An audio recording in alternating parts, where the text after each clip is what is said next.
కృష్ణా జిల్లా పెడన నియోజకవర్గ the function హాల్లో ఆత్మీయ సమావేశం నిర్వహించారు. కృష్ణా పెడన నియోజకవర్గ ది ఫంక్షన్ హాల్ నిర్వహించిన బూరగడ్డ వేదవ్యాస్ ఆత్మీయ సమావేశం నిర్వహించారు. ఈ సమావేశానికి పెద్ద ఎత్తున బూరగడ్డ అభిమానులు, తెలుగుదేశం పార్టీకి రాష్ట్ర ఉపాధ్యక్షులు బూరగడ్డ వేదవ్యాస్ పాల్గొన్నారు. నారా చంద్రబాబు నాయుడు మచిలీపట్నం పార్లమెంట్ అభ్యర్థి జనసేన మల్లబానేని బాలశౌరి ఇచ్చిన మాట ప్రకారం తెలుగుదేశం, బీజేపీ, జనసేన పార్టీల్లో కలిసి పనిచేయాలని తెలిపారు.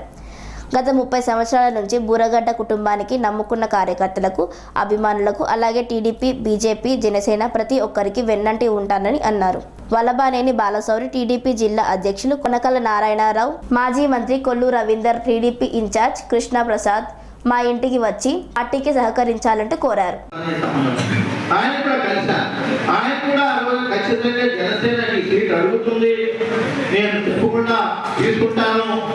నువ్వు పిఆర్పీలో దెబ్బతిన్నావు అని కూడా చెప్పారు. ఆయన తెలుసు, నేపథ్యం అంతా కూడా తెలుసు. మరి ఎక్కడ ఏం జరిగిందో మనకైతే తెలియదు, కానీ ఆయన అడగటం అయితే అడిగారు. నా గురించి తర్వాత తెలిసింది. మరి మనకి సీట్ రాదు. అదేవిధంగా నేను ఈ విషయం కూడా చంద్రబాబు నాయుడు చేస్తాను. తర్వాత మొన్న మరి నారాయణ గారు, రవీంద్ర గారు, బాలశౌరి గారు, కృష్ణప్రసాద్ గారు అందరూ కూడా వచ్చారు. మరి వాళ్ళంతా కూడా తప్పు జరిగింది అని చెప్పారు. తప్పు అంటే ఇక్కడ ఒక్కటే బాధాకరమైన విషయం. మనసును ఉంటే బాధ ఏంటంటే ఈ 5 సంవత్సరాలు కూడా ఏ కార్యక్రమంలో, తెలుగుదేశం కార్యక్రమంలో ఇన్ఛార్జిగా ఉన్నటువంటి వ్యక్తి ఒక రాష్ట్ర తెలుగుదేశం పార్టీ ఉపాధ్యక్షుడిగా, మాజీ శాసనసభ్యుడిగా, మాజీ ఉపసభాపతిగా కనీసం నాకు గౌరవం ఇచ్చి ఒక కార్యక్రమాన్ని పిలవటం కానీ, ఒక కార్యక్రమం గురించి చెప్పటం కానీ, నన్ను ఇన్వాల్వ్ చేయడం కానీ జరగలేదు. ఏ దానిలో కూడా ఒక గుడ్డమైంది.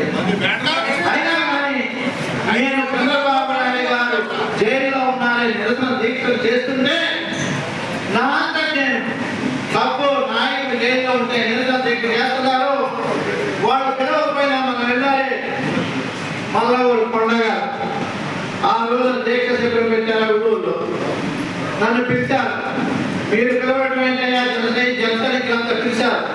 మీరు పిలవడం ఏంటయ్యా, మా పార్టీ ఇన్ఛార్జ్ నన్ను పిలవాలి నాన్న అంటే వీళ్ళు అడిగారు. ఆ గ్రామం యొక్క యూనిట్ అడిగారు. ఆయన స్పందించలేదు. వాళ్ళు ఏమన్నారో తెలుసా, మీరు రాకపోతే టెంట్ పీకేసి కుర్చీలు కొట్టేస్తామన్నారు. చాలా మంది జనసైనికులు ఆ పని చేస్తే అది నా మీద పడుతుంది, పార్టీకి ఇరిగే పడుతుంది అని చెప్పి అప్పుడప్పుడు ఎక్కడో ఉన్నామని, వైజాగ్లో ఉన్నామని బయలుదేరు.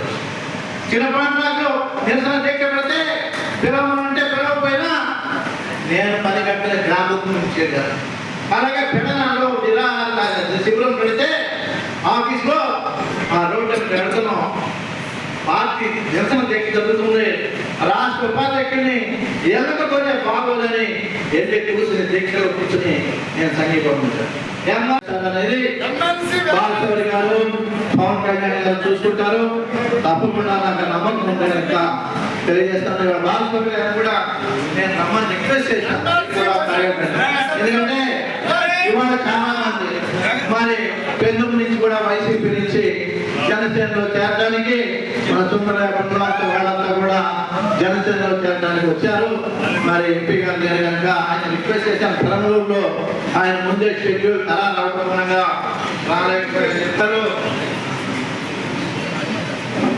అలాగే మరి రామారావు గారు లాంటి పెద్దలు కూడా పార్టీలో చేరడానికి, మరి రాంబాబు ఎక్సెప్ట్ అంతా కూడా పార్టీలో చేరడానికి ముందుకు వచ్చారు. మరి చంద్రబాబు నాయుడు గారి సమక్షంలో చేరాలని ఉద్దేశిస్తున్నారు. అదేవిధంగా నేను ఒక విషయం చంద్రబాబు నాయుడు గారితో మాట్లాడాను. రేపు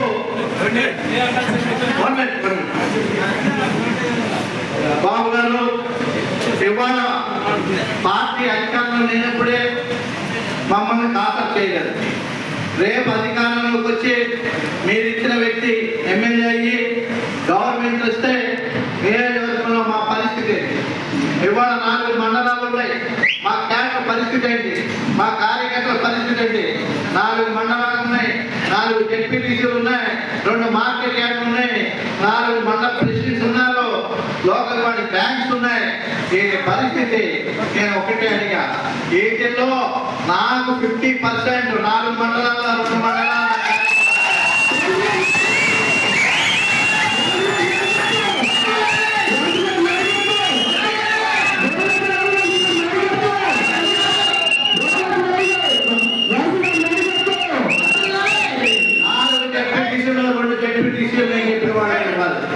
రెండు మార్కెట్ యార్డ్లో ఒక మార్కెట్ యార్డ్ ఇవ్వాలి.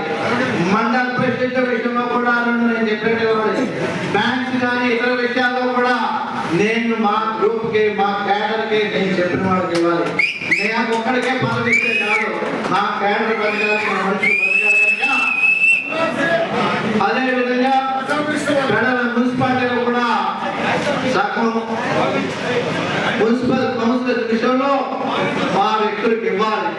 అంటే చంద్రబాబు నాయుడు గారు తప్పకుండా చేస్తాను చేయిస్తారు.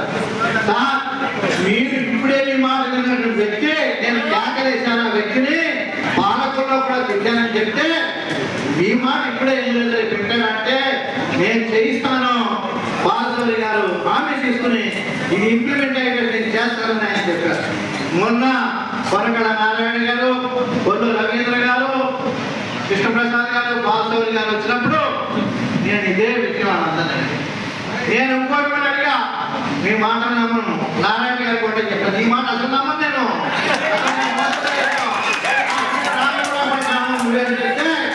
మీరు 100 రూపాయలు స్టాంప్ పేపర్ మీద రాసి మీ నలుగురు సంతకాలు పెట్టిస్తే మా క్యాటర్కి నిజంగా ఇస్తానని చెప్తే మేము పని చేస్తానంటే బాలసౌరి గారు ఉన్నారు. బాబోలు మేము పత్రికా ముఖ్యంగా టీవీలు ముందుగా మేము హామీ ఇస్తున్నాం, చెబుతాం.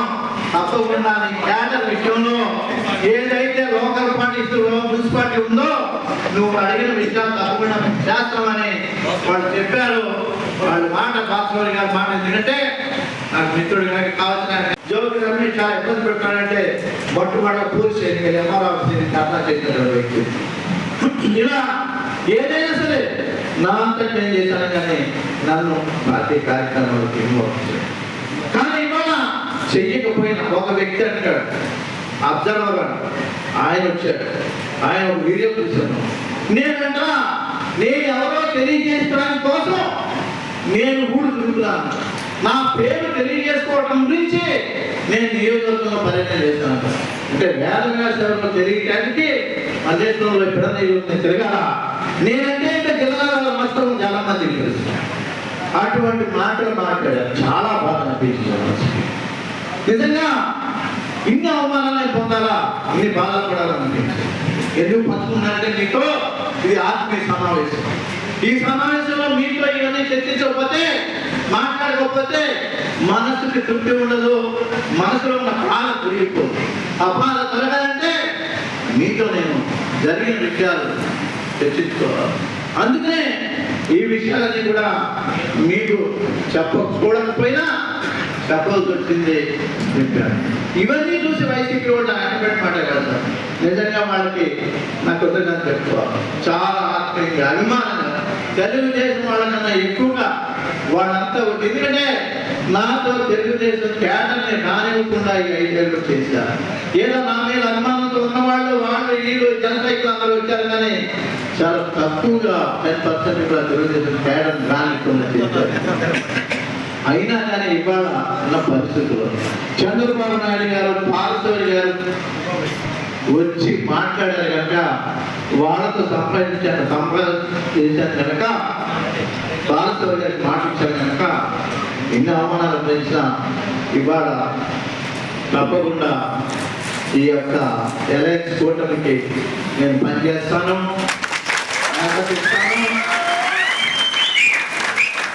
నేను మొదలను రేపు జరగబోయే పవన్ కళ్యాణ్ గారి, చంద్రబాబు నాయుడు గారి మీటింగ్ కూడా సక్సెస్ చేద్దాం.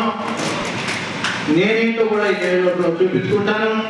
ఇప్పటి వరకు పార్టీ వ్యతిరేక కార్యక్రమాలు చేశారని అంటారని చెప్పి నేను పోటీగా తెలుగుదేశం కార్యక్రమాలు చేద్దామని చాలా మంది మిత్రులు నాతో అన్నా, మనం పార్టీని వ్యతిరేకించినట్టు అవుతుంది. ఒక రీజనల్ పార్టీలో అటువంటి పద్ధతి మంచిది కాదు, మనం పార్టీకి వ్యతిరేకంగా వెళ్ళకూడదు అని చెప్పి నేను పూర్తి కార్యక్రమాలు ఎక్కడా కూడా చేయలేదు. ఏదైనా ఇక ముందు ఇటువంటి పరిస్థితులు వస్తే మటుకు నేను ఊరికే ఉండను. నాకు అండగా మీరంతా ఉన్నారు, జన సైనికులు ఉన్నారు, మీరు తప్పకుండా ఎంత ఉంటారని ఆశిస్తున్నాను. ఇక ముందు ఇటువంటి అన్యాయం కానీ ఇటువంటి అవమానాలు కానీ జరగమని బాధ్యతతో తప్పకుండా మనం తప్పదు. ఎందుకంటే ఇవాళ రాష్ట్ర భవిష్యత్తు ఆలోచించి పవన్ కళ్యాణ్ గారు ఏ విధంగా తగ్గారో రాష్ట్ర భవిష్యత్తును ఆలోచించి ఆయన అవమానాలు పెట్టారు.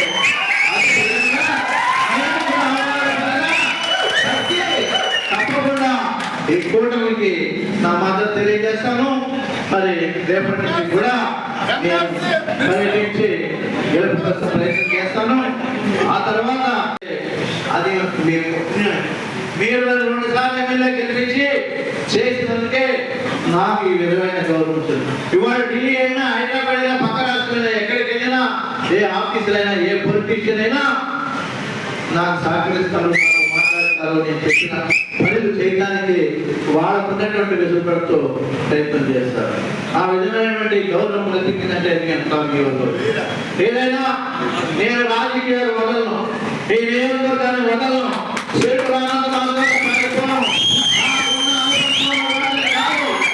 మీ అంటే ఉంటాను, మిమ్మల్ని అంటే పెట్టుకుంటాను. ఏ సమస్య వచ్చినా మీకు తోడుగా ఉంటాను. ఎవరున్నా లేకపోయినా మీరంతా కూడా నాకు అండగా ఉండండి. మీకు నేను అండగా ఉంటాను.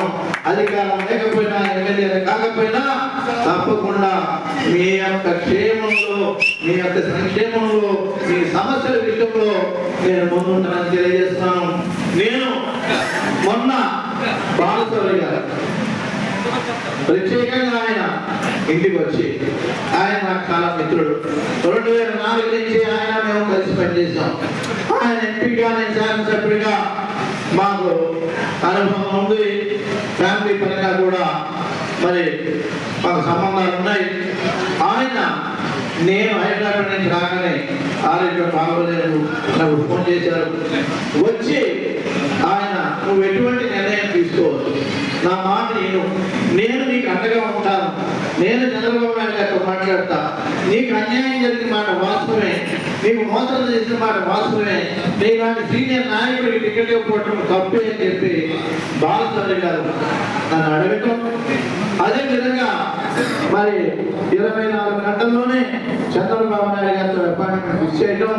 ఎందుకంటే నాకు బాధ ఏంటంటే టికెట్ రాకపోతే నేను హాస్పిటలైజేషన్ అయితే సరైన పలకరింపు, మర్యాద, గౌరవం పార్టీలో దక్కకపోవడం వల్ల ఇక్కడ ఎక్కువ మొదలు. అది చాలా బాధాకరం అనిపించింది. ఎందుకు అలా జరిగిందో ఇప్పటికీ నాకు అక్కడ ఏదైనా సామాజిక న్యాయం ఈ జిల్లాలో సరిగ్గా జరగలేదు. దాని రోజు పాటు గంటం కూడా ఇప్పుడు అనవసరం, నేను ఎలా తలుచుకోలేదు కూడా. బాలశౌరి గారు చంద్రబాబు నాయుడు తీసుకెళ్తారు. నేను మాట్లాడిన 45 నిమిషాలు ఆయనకి సవివరంగా అన్నీ చెప్పాను. కొన్ని సమీకరణాల వల్ల ఇవ్వలేకపోయినా చెప్పారు, కానీ అంతకన్నా ఆయన ఏం చెప్పలేకపోయారు. తప్పకుండా గవర్నమెంట్ వస్తుంది, నిన్ను మంచి పొజిషన్లో నేను పెడతాను. ఆ విషయంలో నేను మాట తప్పను. గతంలో జరిగిపోయింది. బాలశౌరి గారు కూడా ఉంటారు అని చెప్పారు. 2029కి డీలిమిటేషన్ అవుతుంది. తప్పకుండా సీటు విషయంలో నేను చేస్తాను. నియోజకవర్గాలు పెరిగితే ప్రతి పార్లమెంట్లో నియోజకవర్గాలు పెరిగితే చెప్పారు. ఆ విధంగా అదే విధంగా నేను పవన్ కళ్యాణ్ గారిని కూడా ఎన్నికల ముందు కలిశాను. ఎందుకంటే జనసేన, తెలుగుదేశం పొత్తులో ఉంది కనుక మర్యాద పూర్వకంగా ఆయనతో కలవటం అవసరం కనుక, ఎందుకంటే ఆ కుటుంబంతో కూడా నాకు సంబంధం నాకు బాగా తెలుసు. పవన్ కళ్యాణ్ గారి మొట్టమొదటి సినిమా క్లాస్ పెట్టినప్పుడు నేనే ఉంటాను. ఆఫీసర్స్ ఎలా పని చేయించాలో తెలుసుకుంది. ఇవాళ ఓటు అడిగే హక్కు ఈ నియోజకవర్గంలో నాకు సీటు రాకపోయినా ఓటు అడిగే హక్కు నాకేముంది ఇంకెవరికి కూడా. ఆ విధంగా అభివృద్ధి చేశాను. ఎక్కడికి వెళ్ళినా చెప్పుకోవడానికి, ఏ మారుమూల గ్రామానికి వెళ్ళినా చెప్పుకోవడానికి, ఆఖరికి ఈదుమూడి పుంజపూడి పడకపోయినా ఈదుమూడి పుంజపూడికి రోడ్డు వేసి, బస్సు వేసి, స్విమ్మింగ్ పూల్స్ వేసి, కన్నాల తీసుకొచ్చి కోఆపరేటివ్ బిల్డింగ్ కట్టించి ఓటు పడని గ్రామాలకు కూడా అభివృద్ధి చేశానంటే అది నేను. ఆ విధంగా కుల మతాలకు అతీతంగా ఈ ప్రాంతాన్ని అభివృద్ధి చేశారు. ఈ మధ్యకాలంలో చాలా మంది వైసీపీ నియోజకవర్గ స్థాయి నాయకులందరూ కూడా వచ్చి నన్ను వైసీపీలో రమ్మని, వైసీపీ అధినాయకులు కూడా కొంతమంది వచ్చి మీకు 2 సార్లు మోసం జరిగింది, మా హయాంలోనే 4 రోజుల్లో మీకు సీట్ ఇచ్చాం, మీరు మా దగ్గరికి రండి గౌరవంగా చూసుకుంటాం అని చెప్పి మరి నియోజక స్థాయి ప్రజలైతే 2 రోజులు పాప వాళ్ళు నా గురించి ఒక ఊరు వెళ్ళి 2 వరకు రాత్రి 2 వరకు కూడా ఉండి మాట్లాడి అక్కడికి కొంతమంది మాతో మాట్లాడుతారు. ఆ విధమైనటువంటి మరి నా హృదయపూర్వక ధన్యవాదాలు తెలుసుకుంటాను. నా మీద అనుబంధంతో ఆ విధంగా ప్రయత్నం చేస్తున్నాను. అలాగే నేను గత 2 నెలల నుంచి తిరుగుతూ ఉంటే తెలుగుదేశం పార్టీ నాయకులు, జనసేన కార్యకర్తలు, జనసైనికులు కూడా నాతో పాటు మేమున్నాము ఏంటని చెప్పి 40-50 మోటార్ బైక్లు, 40-50 కార్లతోటి స్వచ్ఛందంగా నేను రూపాయి ఎవరికి ఇవ్వాలి, పెట్రోల్ కొట్టించలా, నీళ్ళు కొట్టించలా, వాడు భోజనాలు పెట్టుకుని వాడు నాతో పాటు పొద్దున్న నుంచి రాత్రి వరకు కూడా అనేక గ్రామాలు తిరిగి నాతో సహకరించిన నా యొక్క అభిమానులకి అందరికీ కూడా నా హృదయపూర్వక ధన్యవాదాలు. ఎందుకంటే మీరు చూసిన ఆప్యాయత మరవలేదు. ఇప్పుడు కూడా నాకు ఉన్నటువంటి అదృష్టం ఏంటంటే మన నియోజకవర్గంతో నేను ఎమ్మెల్యే కాకపోయినా ఎక్కడికి వెళ్ళినా నన్ను ఆ స్థాయిలో చూసి ఆదరించి అభిమానించి నా ఎంచుకునేటువంటి నా యొక్క ప్రేరణ నియోజకవర్గ మరి సోదరులు అనేది బాలశౌరి గారు, పవన్ కళ్యాణ్ గారు చూసుకుంటారు. తప్పకుండా నాకు నమ్మకం ఉంటే కనుక తెలియజేస్తాను. బాలశౌరి గారు కూడా నేను నమ్మని రిక్వెస్ట్ చేశాను. ఎందుకంటే ఇవాళ చాలా మంది మరి పెందుకు నుంచి కూడా వైసీపీ నుంచి జనసేనలో చేరడానికి మన సుందరరావు వాళ్ళంతా కూడా జనసేనలో చేరడానికి వచ్చారు. మరి ఎంపీ గారు లేరు కనుక ఆయన రిక్వెస్ట్ చేశాను. పెరంబలూరులో ఆయన ముందే షెడ్యూల్ ఖరారు అవడంగా రాలేకపోయారు. అలాగే మరి రామారావు గారు లాంటి పెద్దలు కూడా పార్టీలో చేరడానికి, మరి రాంబాబు ఎక్సెప్ట్ అంతా కూడా పార్టీలో చేరడానికి ముందుకొచ్చారు. మరి చంద్రబాబు నాయుడు గారి సమక్షంలో చేరాలని ఉద్దేశిస్తున్నారు. అదేవిధంగా నేను ఒక విషయం చంద్రబాబు నాయుడు గారితో మాట్లాడాను. రేపు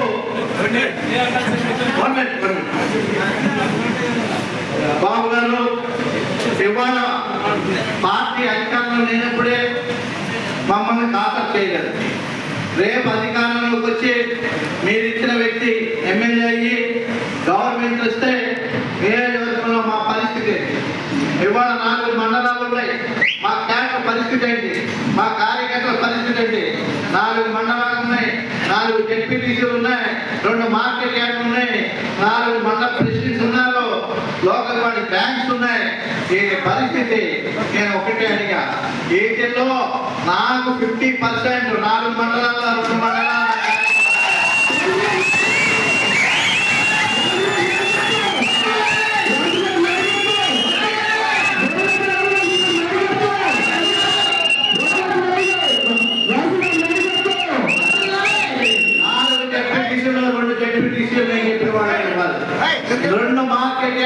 మార్కెట్ యార్డ్ ఇవ్వాలి.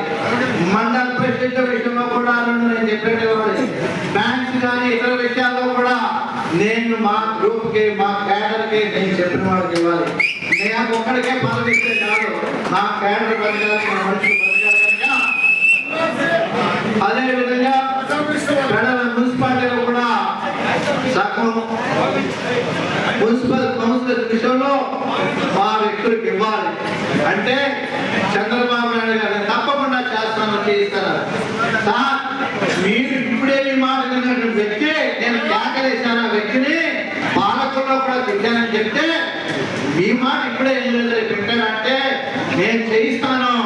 బాలశౌరి గారు హామీ తీసుకుని ఇది ఇంప్లిమెంట్ అయ్యేటట్టు నేను చేస్తానని ఆయన చెప్పారు. మొన్న కొనకడ నారాయణ గారు, కొల్లు రవీంద్ర గారు, కృష్ణప్రసాద్ గారు, బాలశౌరి గారు వచ్చినప్పుడు నేను ఇదే విషయం అన్నాను. నేను ఇంకోటి కూడా అడిగా, మీ మాట నమ్మను. నారాయణ గారు కూడా చెప్పాను, నీ మాట అసలు నమ్మను నేను.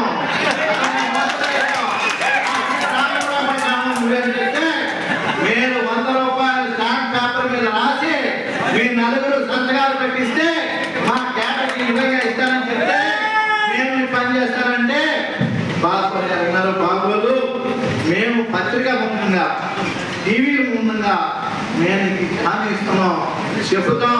తప్పకుండా నీ క్యాడర్ విషయంలో ఏదైతే లోకల్ పార్టీస్ మున్సిపాలిటీ ఉందో నువ్వు అడిగిన విషయాలు తప్పకుండా చేస్తామని వాళ్ళు చెప్పారు. వాళ్ళ మాట బాస్వామి గారి మాట ఎందుకంటే నాకు మిత్రుడు గారికి కావాల్సిన చెప్తే ఆయన చెప్పారని చెప్పి వచ్చేసారి నీకు తప్పకుండా టికెట్ ఇస్తాను, నువ్వు పోటీ చేతుగానే అంటే తగ్గాను. పార్టీలో పనిచేశాను. ఈసారి సంవత్సరం కింద కూడా ఆయన కలిసినప్పుడు, నేను మా అమ్మాయి కలిసినప్పుడు నువ్వు ఖచ్చితంగా పోటీలో ఉంటావు, నేను ఎలాగని చెప్తాను అంటే ఒకవేళ పార్లమెంట్ సీట్ ఇస్తారేమో ఆయన ఉద్దేశం ఉన్నారేమో అనేటువంటి దీంతో నేను కానీ చివరి వరకు సీట్ రాకపోయాను. అనారోగ్యానికి గురయ్యాను, హాస్పిటలైజ్ అయ్యాను, అయినా రికవర్ అయ్యాను. చాలా మంది మిత్రులు సీట్లు రాకపోయినా మనం ఇండిపెండెంట్గా పోటీ చేయాలి. ఒక సామాజిక వర్గం 2 పార్టీలు ఇస్తున్నప్పుడు ఈ సామాజిక వర్గం 50,000 ఉన్నప్పుడు మనం పోటీ చేయడంలో నష్టం లేదు, చేద్దామని చెప్పి చాలా మంది అన్నారు. నిజంగా నాకు ఆరోగ్యం సహకరించుంటే ఆ ప్రయత్నం పూర్తిగా జరిగేదేమో నేను చెప్పలేను. కానీ ఇండిపెండెంట్ పోటీ చేయడానికి హాస్పిటల్ అవడం ఇబ్బంది అయిపోయింది. ఏదైనా ఏముంటున్న పరిస్థితులు సీట్ రాకపోయినా బాధపడతాను. ఎందుకంటే నాకన్నా ఎక్కువగా బాధపడుతుంది చాలా మంది. 170% మంది నేను సీట్ రావాలి, అభివృద్ధి జరగాలి, దానవ రావాలంటే వేదవ్యాస రావాలి, కాంగ్రెస్ కావాలంటే వేదవ్యాస రావాలి అని రోడ్డు మీద దగ్గర పెందుల దగ్గర దానవ రావాలంటే వ్యాస రావాలి, కుర్రోడ్డు వచ్చిన కాలు కట్టం పడి ఆ రోజు ఆ స్లోగన్ కూడా నాకు చాలా బాగా నచ్చింది. దానవ రావాలంటే వ్యాస రావాలి అని ఆడు చేస్తారు. ఆ విధంగా ప్రతిసారి కూడా ఈ యొక్క ప్రాంతంలో 2వ పంట గురించి దెబ్బలాడి కొట్లాడి తీసుకొచ్చి చేసింది. మీరు చూడండి, నా హయాంలోనే ఎక్కువసార్లు బాగా పంట వచ్చింది, ఆ తర్వాత ఎప్పుడు కూడా బాగా పంట లేదు. ఎందుకంటే సెలవుకి ఎక్కువ ప్రాంతంలో నీరు పాత్రనే కానీ మొదటి పంట కూడా పండదని కన్విన్స్ చేసి ముఖ్యమంత్రిని ఆఫీసర్ని తీసుకొచ్చాను. కానీ ఇవాళ ఏదైనా నేను చాలా బాధపడిన వాస్తవం. నేను అప్పుడు కార్యక్రమం చేసే మా అందరికీ తెలుసు.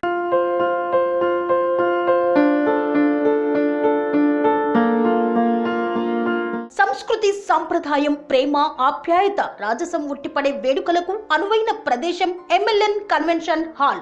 కని విని ఎరుగని రీతిలో జరిగే మీ ఇంటి కళ్యాణ వైభోగానికి అందమైన కళ్యాణ వేదిక MLN convention hall. MLN convention hall ప్రత్యేకతలు: సువిశాలమైన wedding halls, centralize AC, banquet hall మరియు విశాలమైన డైనింగ్ హాల్, వధువరుల కోసం ప్రత్యేక AC మరియు నాన్ AC గదులు, నక్షత్రాల వెలుగులో పచ్చని పచ్చికపై పార్టీల కోసం అనువైన గార్డెన్. MLN కన్వెన్షన్ లో CCTV పర్యవేక్షణతో పూర్తి భద్రత. ఎక్స్పీరియన్స్ అండ్ ప్రొఫెషనల్ వర్కర్స్ గల అన్నపూర్ణ గ్రూప్ వారి సేవలు. 2000 వాహనాలు పార్కు చేసేందుకు సువిశాల పార్కింగ్ సౌకర్యం. మీ ఇంట జరిగే అన్ని శుభకార్యాలకు, పెళ్లి, reception, engagement, birthdays, get together, corporate events, ఏ ఇతర శుభకార్యాలకైనా అందమైన వేదిక MLN కన్వెన్షన్ హాల్. బుకింగ్ కోసం సంప్రదించండి 7550438888 మరియు 7550428888. మా అడ్రస్ చీర్యాల లక్ష్మీ నరసింహస్వామి దేవాలయం ప్రక్కన, near outer ring road, Keesara junction, Cheeryal గ్రామం, మేడ్చల్ జిల్లా.